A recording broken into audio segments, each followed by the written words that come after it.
Hindi ka ba natatakot makulong?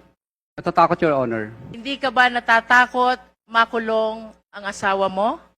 Natatakot, Your Honor. Hindi ka ba natatakot na mapalayo kayong mag-asawa sa inyong mga anak? Natatakot, Your Honor.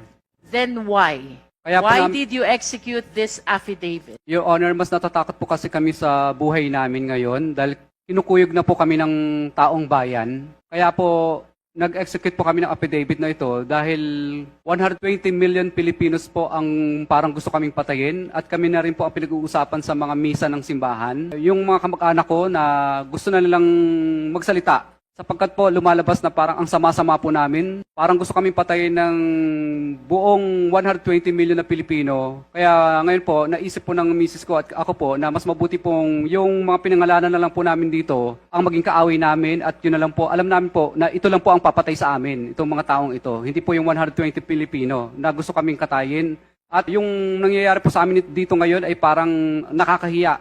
Para kaming magnanakaw, samantalang hindi naman po kami nagnakaw. Napilitan lang po kaming gawin ang bagay na ito sapagkat mutual terminate nila ang mga project namin. Hindi kami pinasisingil. Road ride of way ang nangyayari po. Kaya po kami po ay isinigaw na lang po namin ito kasi namili po kami mag-asawa.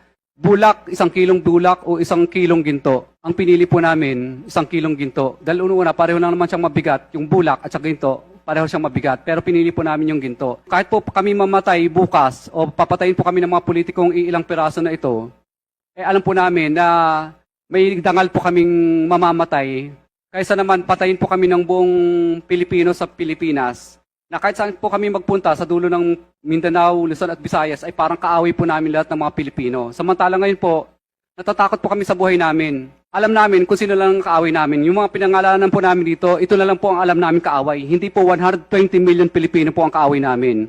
Kaya sana po, pagbigyan niyo po sana kami kasi yung iba pong mga gusto pa pong mag-witness ng mga contractor, kung ako po ay inyong parurusahan po sa ginawa kong ito at ako po ay papagalitan po ninyo, wala na pong iba pang sisigaw ng mga contractor sa buong Pilipinas. Dahil una matatakot na sila kung ano po ang mangyayari sa akin.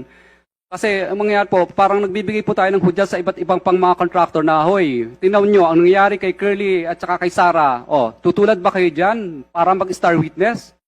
Hindi na sila sisigaw, parang nagbibigay po tayo ng anyaya sa lahat ng mga tao na ang maging star witness